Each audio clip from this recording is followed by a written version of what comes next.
भाई और बहनों, आपका और मेरा बहुत पुराना रिश्ता है।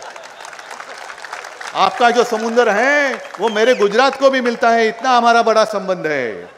जो काय होतं ते मी फिरत होतो, पण मदत द्यायचं काम मी केलं होतं। आता मला सांगा, एवढं मदत संकट येऊन गेल्यानंतर त्यावेळेला यांना कळलं नाही की ह्या चार जाती ज्या तुम्ही नवीन निर्माण केलेल्या आहेत त्याही वेळेला त्या होत्या, महाराष्ट्रामध्ये होत्या, पंतप्रधान आले होते, केंद्राचा एक पैसा मिळाला होता। आता पंतप्रधान येत आहेत, आता सरकार आपल्या दारी, पंतप्रधान आपल्या दारी। म्हणजे तुम्ही म्हणालात ना की अलिबागमध्ये हा पर्यटन हा मोठा एक व्यवसाय आहे, आता पंतप्रधान इकडे पर्यटक म्हणून पण येतील, एखाद्या झोपडीत जाऊन राहतील। भाई और बहनों, आपका और मेरा बहुत पुराना रिश्ता है। आपका जो समुद्र है वो मेरे गुजरात को भी मिलता है, इतना हमारा बड़ा संबंध है।